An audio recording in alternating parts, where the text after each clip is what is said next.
Bom dia a todos e todas, a todas as pessoas que nos acompanham na Bethesda. Onde você estiver, que a nossa mensagem, a nossa fala cheguem até você com paz, que haja serenidade no seu coração.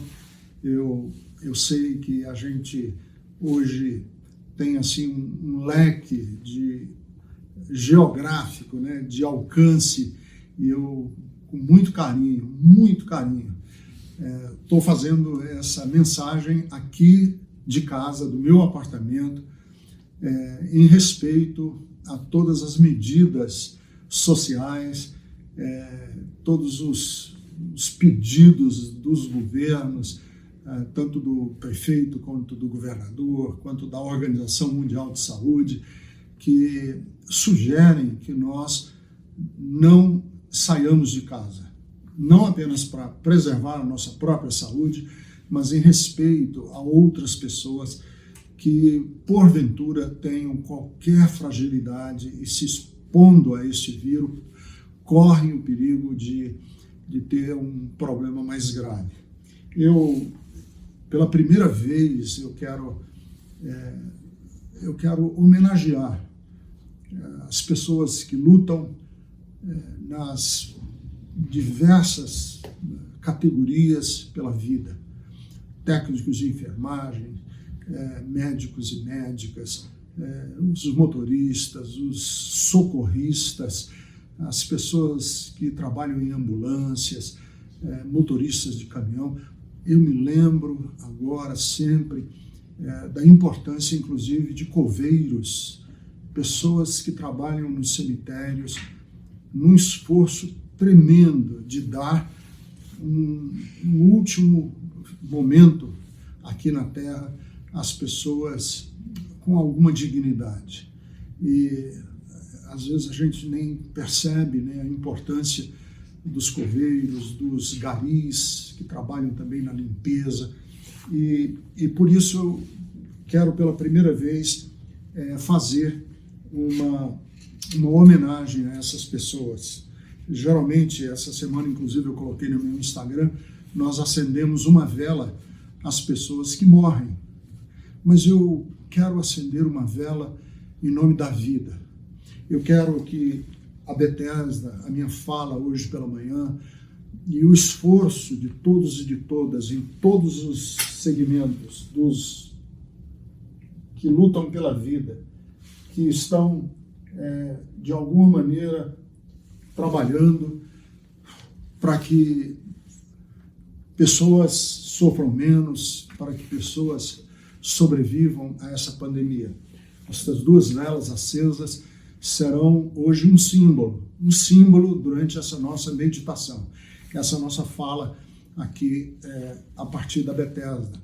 Eu e a Jerusa estamos em casa, e a Jerusa manda um beijo precioso para todos vocês, porque a gente sabe do carinho, do amor que muitos têm por nós e que estão conosco neste momento tão delicado da nossa história. Eu quero ler para vocês no Evangelho que escreveu Mateus, no capítulo de número 7, a partir do versículo de número 24, um texto que eu repito muito, e já falei muitas vezes a partir desse texto na Bethesda, mas eu quero dar um enfoque, é parte do Sermão da Montanha, Mateus capítulo 7, versículo 24, que diz assim: portanto, quem ouve as minhas palavras e as pratica é como um homem prudente que construiu a sua casa sobre a rocha. Caiu a chuva, transbordaram os rios, sopraram os ventos e deram contra aquela casa. E ela não caiu, porque tinha seus alicerces na rocha. Mas quem ouve estas minhas palavras e não as pratica é como um insensato que construiu sua casa sobre a areia. Caiu a chuva, transbordaram os rios, sopraram os ventos e deram contra aquela casa, e ela caiu. E foi grande a sua queda. Quando Jesus acabou de dizer essas coisas, as multidões estavam maravilhadas com o seu ensino. Queridos, eu, ao longo da minha vida, experimentei alguns desastres, grandes desastres. Um deles eu ainda nem tinha nascido. Em meados, finalzinho de setembro, começo de outubro, minha mãe morava aqui no interior de São Paulo, com meu pai, minha irmã mais velha, e na casa do meu avô paterno, minha avó materna, e ela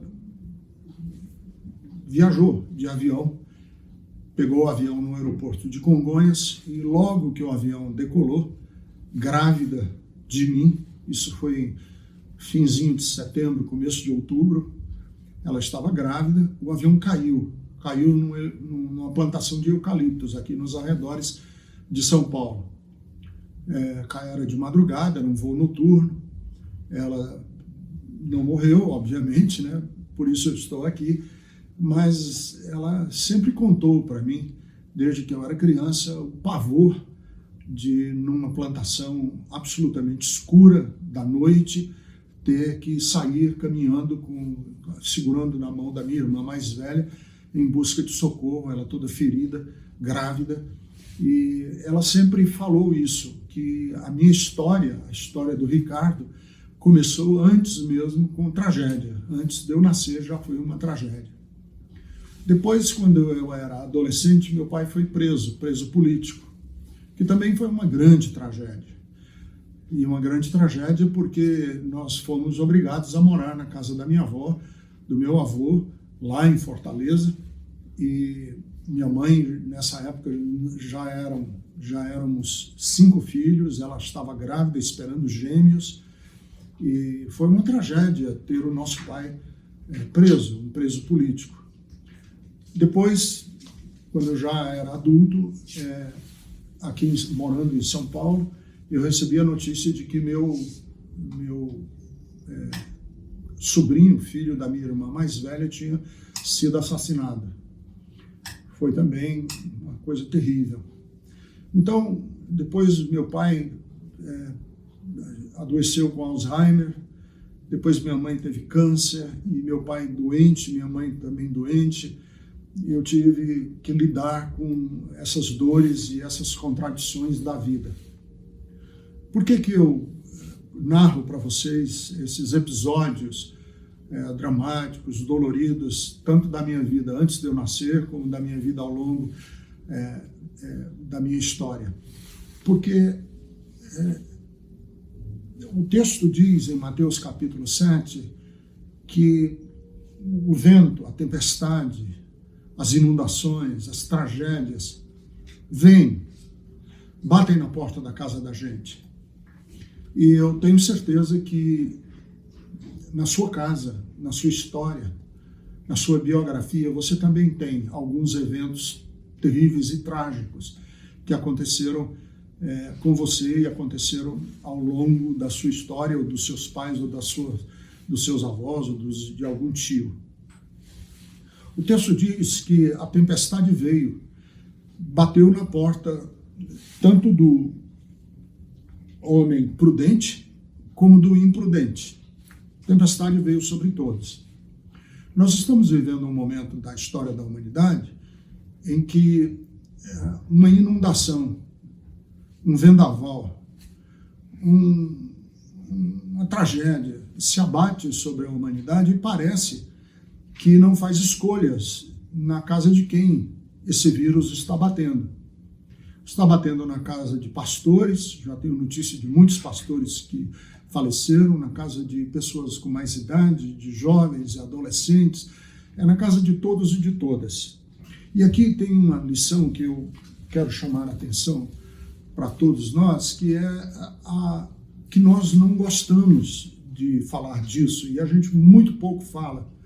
Mas o Eclesiastes toca nesse ponto no capítulo de número 9, que é da aleatoriedade da vida. O que é a aleatoriedade? É que existe uma chance, e o texto do Eclesiastes usa inclusive essa expressão.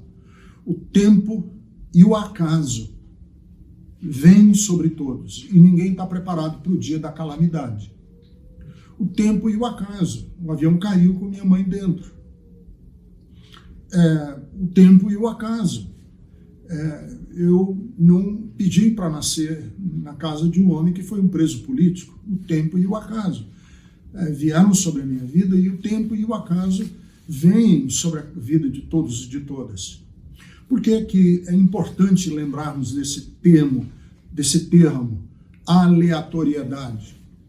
Porque nós não podemos fazer uma relação direta entre aquilo que nos sobrevém, quer dizer, aquilo que nos acontece, e uma bênção ou uma maldição direta de Deus sobre nós. Por que que eu estou sofrendo? É Deus me punindo? Não, é porque o tempo e o acaso. Por que que isso aconteceu na minha casa especificamente? É porque existe uma lei do karma, ou uma lei de eu pagar por outras vidas que já vivi, nesta vida, o que outrora eu cometi de pecado? Não, é porque o tempo e o acaso vêm sobre todos. Então, nós temos uma necessidade, e a religião às vezes entra com muita força nessa lógica, de amarrar as pontas da vida. O texto diz, no Mateus capítulo de número 7, que a tempestade veio. E quando uma tempestade vem sobre uma cidade inteira, essa tempestade bate na casa dos idosos, bate na casa das pessoas que já estavam enfermas, bate na casa do médico, da médica, do policial, do pastor, do clero. A tempestade, quando vem sobre uma cidade, vem sobre todos e todas. Então não existe uma fórmula em que nós designamos maior bênção sobre este grupo específico e maior maldição sobre esse grupo específico. Não.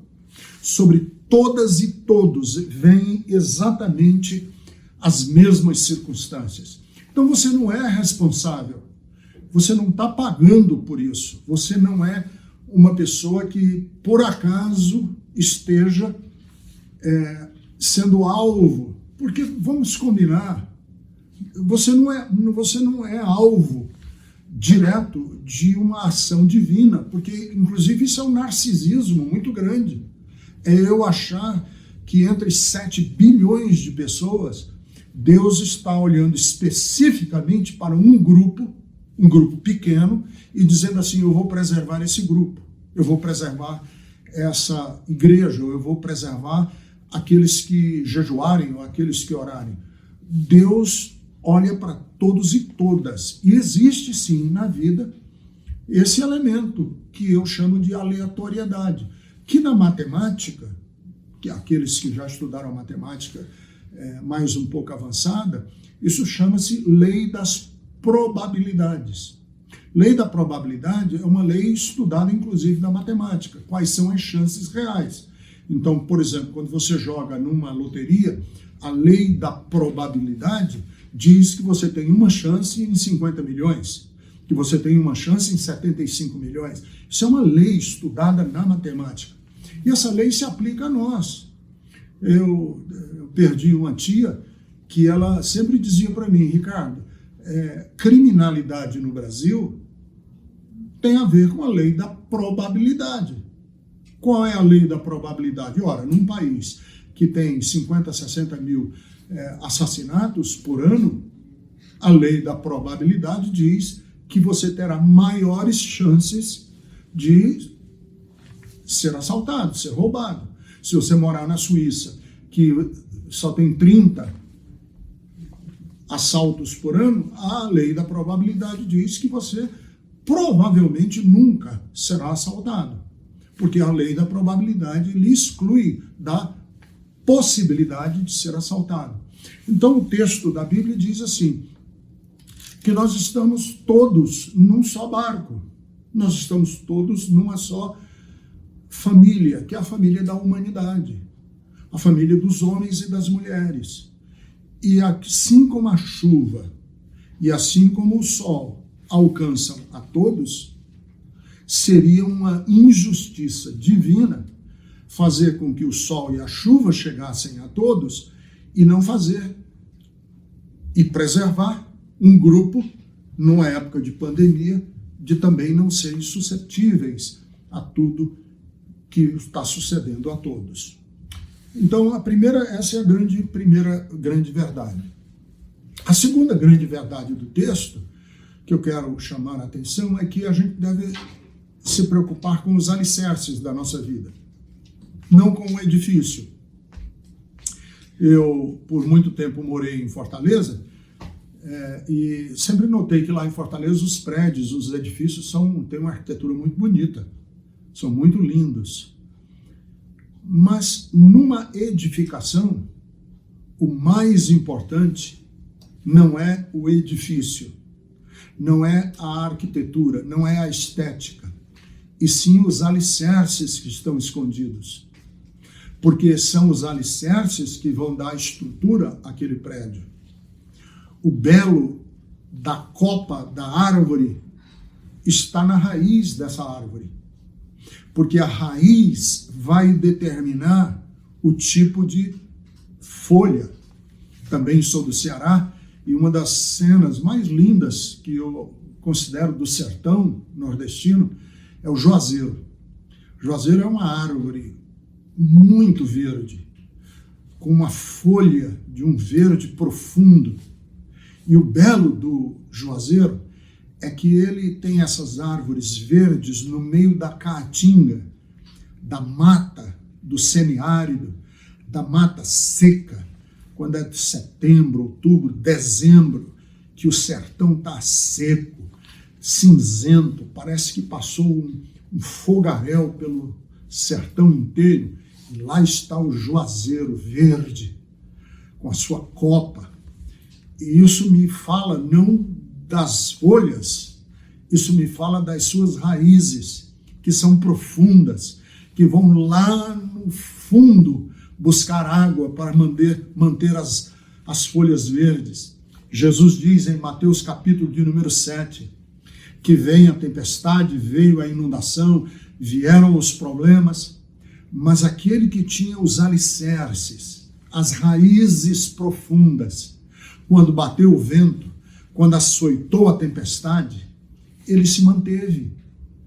E o que manteve o prédio erguido foram exatamente as raízes, foram exatamente os processos ocultos da vida da gente. Porque os alicerces, eles estão ocultos e ninguém vê, ninguém sabe.